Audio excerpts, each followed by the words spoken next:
सो कैसे हो मित्र? I hope आप लोग अच्छे होंगे। दोस्तों आज का जो एपिसोड था बहुत ज्यादा बोरिंग था, तो रहने दो फिर। क्योंकि पावर स्टार जिस तरीके से पिछले एपिसोड में मजाक मस्तियां करते हुए नजर आए, इसमें थोड़ा बहुत भी 2-4 सेकंड का भी नहीं मुझे दिखा कि कहीं से भी वो मजाक मस्ती वाले फॉर्म में रहे हो। अच्छा बेटा। और दूसरा चीज ये खराब लगा कि आज इनको दिखाया ही बहुत कम गया। शुरुआत का 5 मिनट इनको दिखाया गया जब टास्क हो रही थी रनिंग वाली, जो प्लग करना था वो शेप को, समय 5 मिनट दिखाया गया।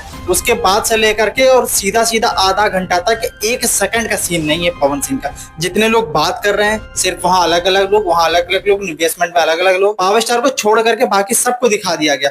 उस आधे घंटे के लिए परेशान हो गया। कहीं भाई एक झलक 2-4 सेकंड का तो दिखाओ, जहाँ 10 लोग बैठे हैं चलो ठीक है, 4 लोग बैठे हैं तो 3 लोग बात करेंगे, अपना बैठा हुआ तो दिखाओ, वो भी नहीं दिखा रहे भाई। 36 मिनट तक तो वो पावर स्टार को दिखाए ही नहीं। शुरुआत का 5 मिनट मतलब आधे घंटे से भी ज्यादा तक वो उनको दिखाए ही नहीं। कितना खराब लगा ये चीज। मतलब भाई किसके लिए तो एक्साइटमेंट लोगों का बढ़ा रहे हैं ये लोग, बस इसी तरीके से वो काम हो रहा है। पावर स्टार के दम पर ये शो चलाने के जिस तरीके से प्रयास कर रहे हैं ना, वो आज बहुत ज्यादा दिखा वो चीज। मतलब हमेशा दिखा करके प्रयास किया जाता था, आज छुपा करके प्रयास किया गया कि पावर स्टार के लिए ये चीजें लोग ज्यादा एक्साइटेड रहे कि भाई कब आएंगे, तो फिर पीछे बैक करके देखे कि यार आधे घंटे तक कैसे नहीं आए। तो ये सारी चीजें चली। आज टास्क कुछ ज्यादा था। टास्क में जैसा हमने पहले बताया था कि पावर स्टार प्लग करने में वो बच गए थे, मतलब पिछड़ गए थे, तो उनको नॉमिनेट हो सकते थे, क्योंकि जिस तरीके से अर्जुन बिजलानी ने उनका नाम भी लिया था कि हम उनको नॉमिनेट करना चाहते हैं। लेकिन आज का जो दिन था वो दूसरे का नाम ले लिया। बाकी लोगों ने एक दूसरे का नाम लिया, पावर स्टार का नाम किसी ने नहीं लिया। सबसे पहले नयनदीप को नाम लिया गया था कि भाई तुम किसको बचाना चाहते हो, तो धनाश्री का नाम लिया, क्योंकि वो 4 एपिसोड से देख रहे थे, बहुत ज्यादा फोर्स कर रही थी उनको, तुमने मेरा साथ नहीं दिया, मैं हर जगह तुम्हारा साथ दी हूँ। तो इसको सोच करके वो उनको बचाते हैं, पहला नंबर। दूसरी चीज ये है, अर्जुन जो है वो नॉमिनेट करते हैं आदित्य को, आदित्य कर देते हैं अर्जुन को। और जब अगली बार यही चीज होती है तो अगला बार पकड़ते हैं नयनदीप, और नयनदीप जब उसे प्लग करते हैं तो उनको बोला जाता है कि आप किसको नॉमिनेट करना चाहोगे, तो वो आहाना का नाम लेते हैं। मतलब नयनदीप जब इनका नाम लेते हैं तो 3 लोग पूरे तैयार हो जाते हैं, एक अर्जुन, एक आहाना और तीसरा आदित्य नारायण, जो उदित नारायण के बेटे हैं वो। तो 3 लोग तैयार होते हैं कि भाई जो नॉमिनेशन में जिनका नाम आता है इन लोगों को बुलाया जाता है रेड हाउस में। वहां पर इनको एक टास्क दिया जाता है कि भाई अपने अपने बंदे को चुन लो, कौन किसके लिए परफॉर्म करेगा बेसमेंट से। ये लोग अपना अपना परफॉर्म करते हैं। उसके बाद लास्ट तक जीतने का जो चांस होता है सबसे ज्यादा वो लगता है अर्जुन का, क्योंकि अर्जुन का जब 2 रहता है तब तक पॉइंट ये लोग 7, 8, 9 बना चुके होते हैं। क्योंकि टास्क का रूल ऐसा था ना कि जो बास्केटबॉल होते हैं तो बास्केटबॉल में जमीन पर होती है, लेकिन पानी में से उछालना था। बाहर के लोग उसको फेंक रहे थे, बाहर के मतलब बाहर जो आरुष है और बाली उसको फेंकते थे, नहीं आरुष काउंट करते थे, बाली उसको फेंकते थे, और फिर ये उसमें डालना था। जिसके में ज्यादा जाएगा बस वही हारेगा। तो यही चांस हो रहे थे, जिसमें सबसे ज्यादा अगर जाता है, किसी 2 लोग को नॉमिनेट होना था उन 3 में से, तो आहाना और अर्जुन 2 में 14-14 जाता है और आदित्य में 13 जाता है। तो ये दोनों नॉमिनेट होते हैं नीचे के लिए। लेकिन एक चीज सुनकर के बहुत ज्यादा अच्छा लगा, एक चीज नहीं 2 चीज। पहला चीज ये है कि अर्जुन को आहाना लेकर के आई थी ऊपर कि हम तुम्हें बेसमेंट से लेकर के पेंट हाउस तक लेकर आएंगे, क्योंकि उनके लिए जो टास्क परफॉर्म किए थे, अंडे जो फेंकने वाला था, तो उसमें सबसे ज्यादा इनके ही बचे थे जो फूटने से बचे थे। तो ये ऊपर आ गए भाई। अर्जुन को लेकर के आई आहाना, वो अर्जुन उसको लेकर के चले गए बेसमेंट में। कितनी बेइज्जती वाली बात है। इन दोनों का जो बॉन्ड है ना बहुत अच्छा है। मतलब ये लोग ऊपर गए। और दूसरा चीज क्या था कि नीचे वाले कह रहे थे कि अर्जुन जाते समय बोला था ये मेरे लिए परफॉर्म करेगा, लेकिन ऊपर जाकर के वो सेल्फ सेफ के लिए खेलना शुरू कर दिया। तो उस तरीके से हम उसको फिर से जमीन पर लाकर उसकी औकात दिखाएंगे, और इसलिए ये लोगों ने मिलकर के अर्जुन को फिर से हरवाने का प्रयास किया और वो लास्ट तक हारे। और जिस तरीके इन दोनों का बॉन्ड था वो भी नीचे चले आए। आहाना परेशान थी यार हमको कैसे नीचे से कैसे सर्वाइव करेंगे, बहुत सारी बातें थी। लेकिन जब वो कंफर्म हो गया कि अब हमें बेसमेंट में ही जाना पड़ेगा, तब कह रहे थे भाई चलो यहाँ से तो पक गए थे, यहाँ के लोगों ये वो देख करके, मतलब जहाँ जो चीजें नहीं मिलेगी ना, अंगूर नहीं मिले तो खट्टे हैं, बस वही वाली हाल इनकी हो गई। मतलब ऐसा मत पलटो ना, इतना खराब ना लगे। लगना चाहिए कि भाई वो सुख छोड़ करके यहाँ जाना पड़ेगा, सर्वाइव करना पड़ेगा, थोड़ा मुश्किल हो जाएगा, ये चीजें बोल के जाओ। लेकिन लग रहा है कि नहीं, पेंट हाउस बेकार है, बहुत दिन रह लिए, बोर हो रही थी। देख रहे हो इनका ओपिनियन देखो पहले क्या क्या बोल रहे हैं। दूसरा चीज ये है कि आदित्य के लिए, आदित्य तो शुरू से लेकर लास्ट तक वहीं पर भी थे, अभी भी वहीं पर ही है। और पेंट हाउस की बात करें तो अगर किसी को दिक्कत था उससे अर्जुन को सबसे दिक्कत था, और सबको अर्जुन से दिक्कत था।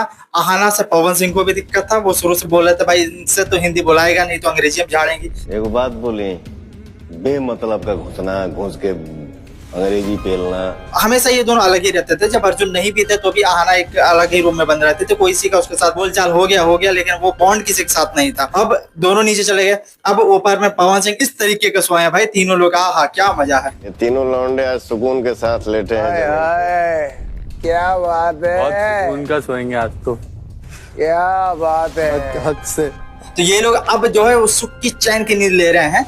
अब जाकर के नीचे वाले के लिए जो जो चाहिए था नीचे मिल गया, लेकिन नीचे जो कोबरा है और अर्जुन की फिर से लड़ाई होगी, क्योंकि पहले भी थोड़ा बहुत होता था लेकिन अब और ज्यादा होगा। और नीचे वाले के लिए ये लोग खुद नहीं उठना चाहते हैं, ऊपर वाले एक दूसरे को छोड़ना नहीं चाहते हैं। सबसे ज्यादा दिमागदार की बात अगर करी जाए तो भाई अरबाज पटेल है, क्योंकि जिस तरीके से आपको हमने पहले बताया था कि अर्जुन जो है और नैनदीप का जो है बॉन्डिंग बहुत अच्छा था, क्योंकि नीचे से लाने में भी नैनदीप ने ही अर्जुन का नाम लिया था। तो उसके जाने से नैनदीप को बहुत ज्यादा तकलीफ था, भाई वो लड़का है तो कहीं ना कहीं उसका भी नॉमिनेशन में जब नाम ले रहा था कि किसको आप रूलर्स बनाना चाहते हो, तो वो अर्जुन का ही नाम लिए। तो मतलब नैनदीप कहीं ना कहीं उस इंसान को पसंद करता था, बट वो नीचे चला गया तो दुख है। लेकिन अरबाज वहां पर आता है और एक बार कुछ बात पर जब वो हारा तो अरबाज हंस दिया, तो नैनदीप को बुरा लग गया, तो उस पर भी दोनों की लड़ाई होगी। लेकिन अरबाज उस सब के जाने के बाद अरबाज आते हैं और भाई उनको हक करते हैं, भाई आप अपनी बॉन्ड बना के रखो, अपनी मजबूती बना के रखो, अब टीम टाम कुछ है नहीं, जितने लोग हो सब अपने हो, एक तुम हो जो कि थोड़े से पिछड़े लग रहे हो बाकी सबसे, तो तुम भी साथ में आ जाओ, हम लोग ही मिल करके परफॉर्म करेंगे। मतलब कि जितने भी लोग हैं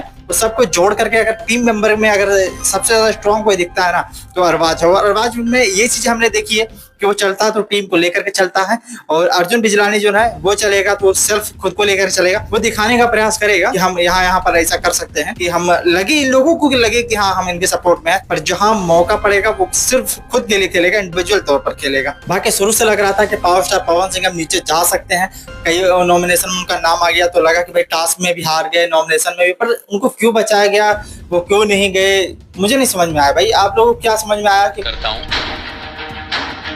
लेकिन क्योंकि उन्होंने एक्सेप्ट किया और अल्टीमेट रूलर का जो है उसमें हर बार बहुत डिसीजन मेकिंग करनी पड़ती है और पवन जी जो है अटक जाएंगे, तो उनकी इज्जत रखते हुए मैं उनको दावेदारी की रेस से पहले बात करूं। वाह जियो, thank you so much Arjun भाई, आई लव यू। अगर अर्जुन बिजलानी ने उनका नाम लिया कि मैं पावर स्टार को नॉमिनेट करना चाहता हूं, क्योंकि ये ओपिनियन देने में फिट नहीं है और इनकी रिस्पेक्ट करते हुए मैं इनको नॉमिनेट करता हूं, मतलब कुछ टोन में ही बोला। लेकिन दूसरी बात जब सेब तोड़ने की बात आई तो गोल्डन सेब में पावर स्टार 3 बार दौड़े, तीनों बार में वो पीछे ही रहे, तो पिछली बार जो उनको नॉमिनेट किया वो कहाँ गया?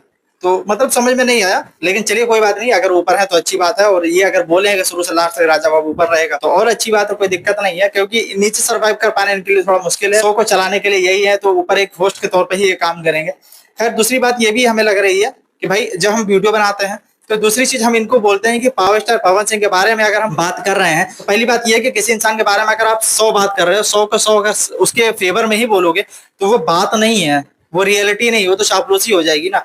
मतलब जो रियल लगेगा हमें वो हम बोलेंगे। हम अभी भी कहते हैं कि टॉस परफॉर्म करने में जिस तरीके से पावर स्टार पवन सिंह हर बार में सबसे बाद में तोड़े हैं, मतलब दौड़ने में वो या किसी तरीके से टॉस परफॉर्म करने में जिस तरीके से नीचे हो रही थी वो डिब्बा डिब्बी जोड़ने वाली, चाहे आज जो हुआ था बास्केटबॉल वाला, ये सब पवन सिंह के लायक का चीज नहीं, उनके लेवल का है ही नहीं। लेकिन अगर उनको ये चीज दिया जाए करने में तो वो चीज वो हारेंगे। इसलिए हारेंगे क्योंकि उसके लिए बहुत एनर्जी लगती है, स्ट्रेंथ लगता है, तो उसमें पावर स्टार कहीं से भी वहां के लिए वो डिजर्व ही नहीं करते कि भाई उस जगह पर वो चले जाए, उनका लेवल अलग है। तो मेरे ख्याल से वहां पर उनके लिए जाना ठीक नहीं है। अगर वो वहां पर चले गए ना तो फिर बाहर नहीं निकल पाएंगे। तो इसलिए मैं बोला था कि भाई वो चीजें उनके लिए ठीक नहीं है, लेकिन अगर वो जाएंगे तो वो फिर नहीं निकल सकते, फिर उनको हारना ही पड़ेगा। अब किसी अन्य तरीके से जो टीम मैनेजमेंट करता है, जो टास्क बनाता है, वो अलग माइंडेड लगाकर उनको ऊपर ले आया तो अलग चीज है, बट मुझे नहीं लगता है कि वो जीत करके टास्क परफॉर्म करके ऊपर आ सकते हैं। बट उस चीज पर बोला था एनर्जेटिक चीज है, पर कुछ लोगों को लगता है कि भाई मैं उनकी बुराई करता हूँ, मैं बुराई बिल्कुल नहीं करता, जो सच्चाई मुझे सच कहना ही पड़ेगा। और मैं किसी का लेके खा थोड़ी रहा हूँ, भाई मैं उनकी बुराई करूँ उनका कुछ नहीं बिगड़ने वाला, तुम हमारी बुराई करोगे हमारा कुछ नहीं बिगड़ने वाला। बुराई करने से किसी का कुछ ना बनता है ना तो किसी को कुछ बिगड़ता है।